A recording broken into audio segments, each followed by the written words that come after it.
Something we talk about a lot on this podcast is what makes your website convert better.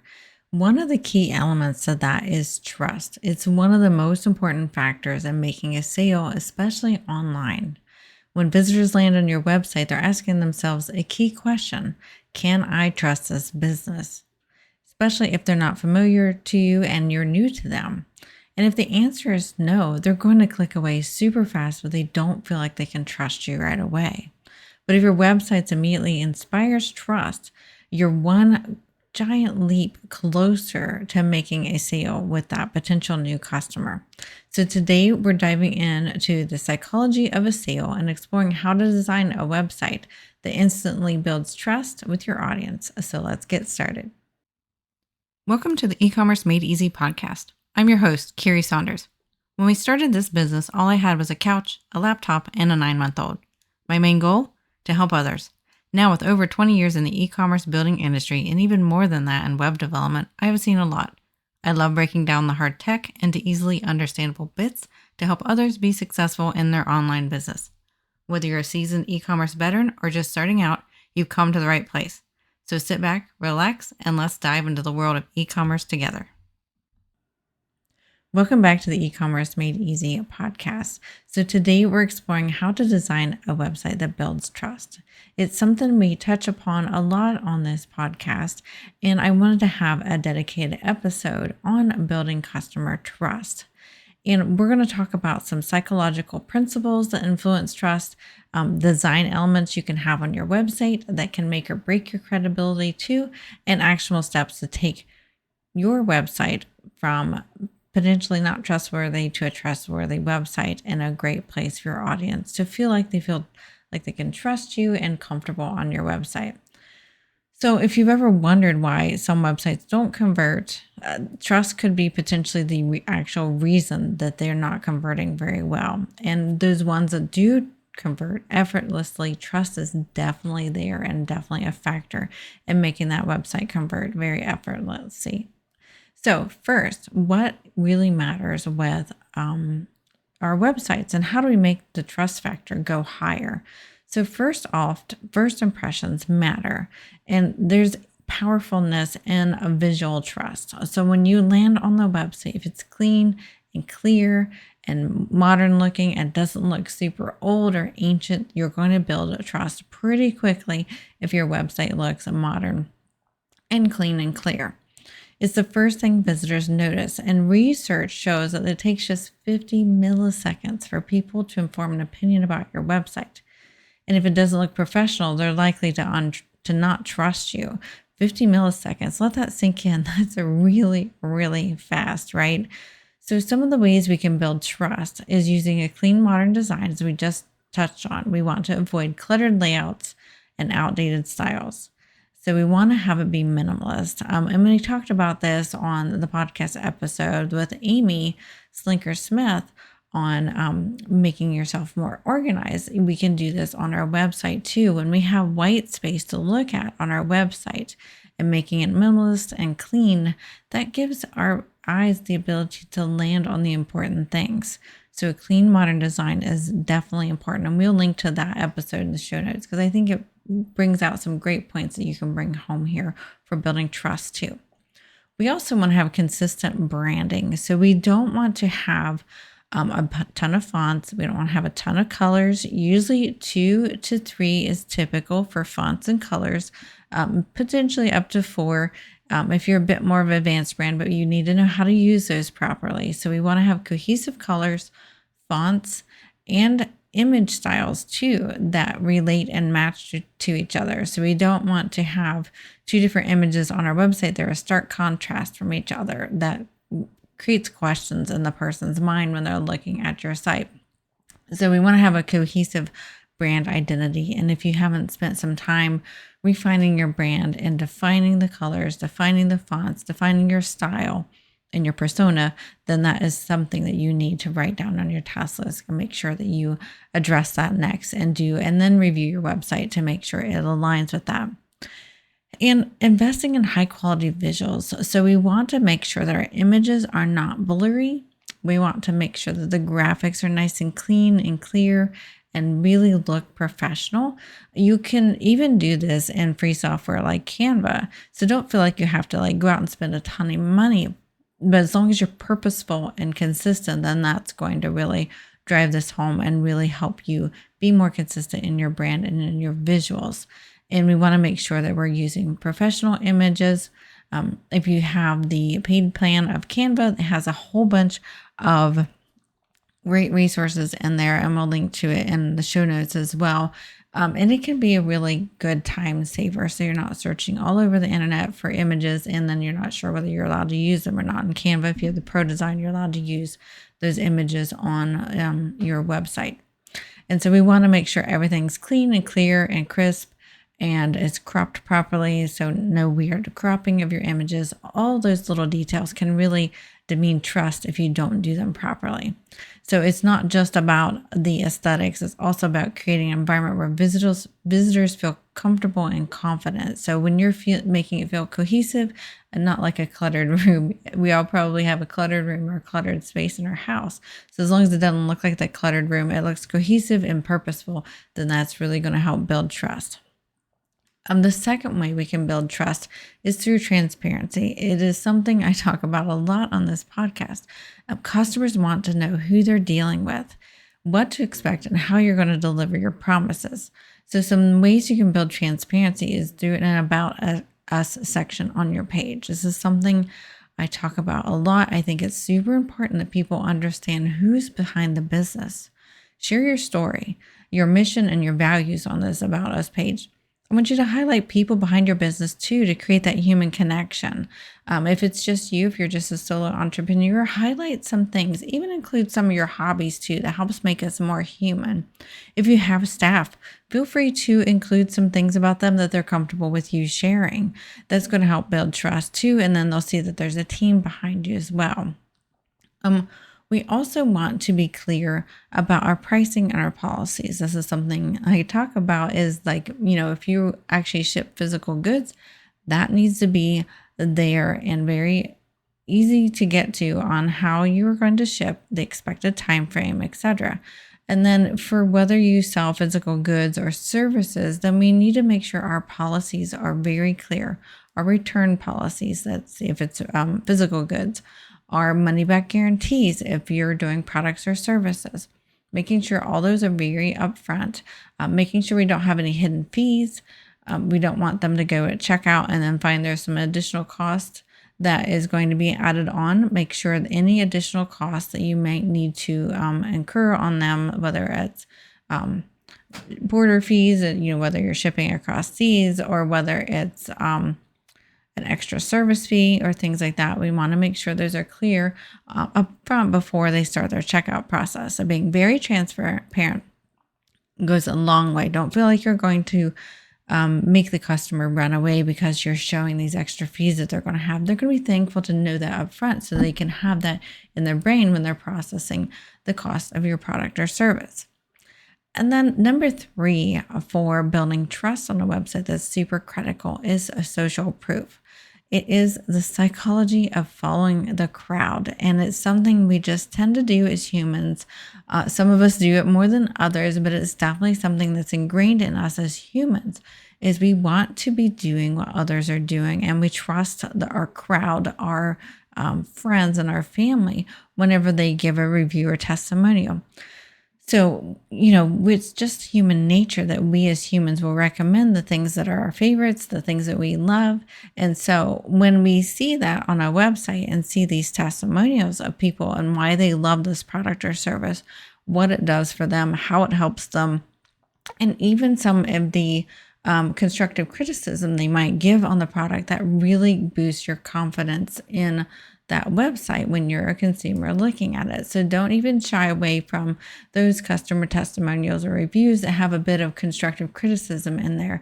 As long as they're constructive and giving really good feedback and are objectionable, then that can really help boost the confidence, because somebody can really then place their minds in that buyer's shoes and see whether it's a good fit for them or not. So I want to make sure that you're showcasing reviews and testimonials. We want to have them prominent on the website, and we want them to be from real customers, and make sure it looks like they're from real customers too. So things that we can do to make it look like they're from real customers, because we want them to actually be from real customers, is taking screenshots. Say somebody's giving you a review on Facebook or Pinterest or some sort of social media, or maybe Google reviews. Take screenshots and put those screenshots on your website, because people recognize the look of those pages and will recognize that's truly from those platforms. And then in the case of Google reviews, you can link directly to the Google reviews, and then they know for sure somebody has logged in and posted this review on your website. And it's also great if you can ask the permission of those people who've reviewed you, those customers, and see if you can get a photo of them if they don't mind you showing their photo on your website. That's a really great way to also build trust. You can also build trust by highlighting actual numbers on your website. So let's say you've had quite a few customers. You could put over 10,000 happy customers. Us, for example, we have over 16,000 customers in the past 22 years. So we tend to highlight that we have had that many customers, and most of them are repeat customers as well. So, emphasizing that as well, especially if your number is really high, emphasize how many repeat customers you have. And I have that note now in my brain because I need to make sure that we are doing that as well, because you don't want them to be 16,000 one-off customers, depending upon what your product or service is. You can also put in rated 4.9 out of 5 stars on Google. Put some numbers behind it. Numbers are easy for us to draw our eyes to and easy for us to process as humans. So when you're putting those, actually use numbers rather than written words for those numbers too. It makes them stand out a lot better. So that's a little tidbit there. And you can also feature recognizable brands or media mentions too on your website. This is something very common to have about 2/3 of the way down your page, and show some reputable brands you've worked with or clients you've worked with, maybe magazines you're published in, etc. So all these social proof can really tap into the psychological principle of safety in numbers and making visitors feel more confident in choosing you for their product or service. Now, point number four is trust through security and credibility. So online shoppers are cautious about sharing their personal payment information many times, especially in the modern day. We're a bit more savvy about that. So demonstrating that your site is secure is critical for building trust. This is an absolute must. You always have to have HTTPS in front of your website. If you can get your website without that S in it, with just HTTP, and it doesn't redirect you to HTTPS, that's a big red flag, and I want you to fix that now. And if you're not quite sure how to fix it, you can contact us or a trusted service provider. It must have that in it now.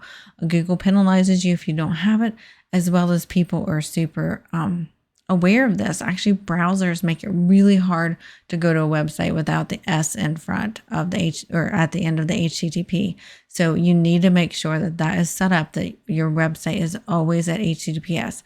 And if you've been around for a while, it's very possible that your website will respond without that S on it. So I want you to double check that if you've been around for a while. That's something I run into a lot, that businesses that have been around for 7 or more years may have the ability to see the website with HTTP only without the S. So make sure you're fixing that. I can't stress that enough. Another thing you can do is display trusted badges like security certificates, payment provider logos that kind of build some confidence. And it's a great visual when people might have a preference for how they are checking out, whether they like to use PayPal or Venmo or something like that. Having those on the website is a great visual for building trust, and then they know that their payment's getting processed through a large trusted company. And you can also highlight guarantees on the website. Say you have a 15-day money-back guarantee or something like that. Make sure that's very clear and visible and easy to find and easy to see. That really can help build that confidence, especially if it's a higher ticket item and somebody's not quite sure whether it's the right fit. You can also create easy ways to get a hold of you as well, which is a little bit of a side note here. Especially if you have high ticket, having a chat or a quick way to get a hold of you is a good idea. And then the last point is emotional connection. We want to speak to their hearts. So trust isn't just built with facts, it's also built with emotion. So we want to connect with our audience on a deeper level that can create a sense of loyalty and trust that goes beyond just logic. We think with both our logical brain and with our heart brain, our emotion brain. So we want to make sure we're connecting to both. So some of the ways you can do that and create an emotional connection is using storytelling. And we'll link to in the show notes the book, The Story Brand by Donald Miller. It's a really great book on using storytelling on your website. So you can share personal anecdotes or stories about how your business has impacted customers. And stories are a very memorable way to help people remember you. So when you're using story, and you can even think about this, when you're having a conversation with your friend, what do? They usually talk to you in stories, and you remember the stories better than if they just told you a fact about their day, right? When they build the story behind it, that's when it makes it more interesting and more memorable. And you get a more sense of emotional connection as well. So that helps connect them at the emotional level. And we also want to look at writing with conversational copy. I know for us, it's a very hard habit to break. We've been around for over 22 years. So back then, it was a bit more normal to speak in a bit more of a corporate or businessy tone. So we're trying to undo that in our own business and write more conversational copy, because we want to be in the position where it seems like we're talking to our customers rather than at our customers. And I use those words because I feel like you're being talked at when you're being talked in a businessy way, but you're being talked to, like you're talking to your friend whenever it's a bit more conversational language. So we want to avoid using overly formal language when we're talking on our website that can really help build that customer trust. And then in this also section, we can also talk about showing empathy. We want to acknowledge our audience's pain points and position our business as a solution. So for example, you can use the words, "We understand how frustrating it can be to find a reliable coach, and that's why we're here to help." So we're talking about the pain points that our customers are having in this example. We're talking about how we understand how frustrating it is to find a reliable coach. And that's why we're here to help. That's again, the phrase again, just to make I know when we're listening, sometimes we need to hear it a second time. So we're talking about their pain points, how we understand it, and what we're here to do for them. So when customers feel understood and valued, they're more likely to trust and connect with your brand. Okay, so let's do a short summary of this episode. So we are talking about customer trust on our website and how to design one that instantly builds trust. So first off, we talked about visuals and making sure that they're appealing visuals and use clean design, consistent branding, and high quality photos or videos that make a great impact on our customers, especially for the first impression. We also want to be very transparent. So number 2 is being very transparent. We want to share our story, our policies, and our contact information in a very easy way so they can easily connect with us, and it helps foster openness. Point number 3 was leveraging social proof. We want to highlight reviews. We want to highlight testimonials, social media mentions, or any other mentions you might have that help build trust and social proof. And number 4 was prioritizing security. We want to make sure our website are HTTPS only. You can't use it via HTTP. We want to display any trust badges or payment processors that we use or guarantees that we have for our business. And then number 5, we want to build emotional connections. We want to use storytelling to do that. We want to use conversational language, and we want to build empathy to create that deeper relationship with our potential buyers. So by incorporating these elements, you can transform your website into a trustworthy, high converting asset for your business that will keep working for you day after day, hour after hour, month after month. All right, so that's all we have for this week's episode of the E-commerce Made Easy podcast. I hope it was super helpful for you. We would love it if you would rate us on Apple Podcasts. That helps get our business name out there more and helps us reach more customers just like you to help them make their websites much better. And if you have any questions or suggestions, you're welcome to find us on social media. Our links are on our website. And you can also email us at podcast@bcsengineering.com. And you can always find our show notes at ecommercemadeeasypodcast.com website. And we will see you next week.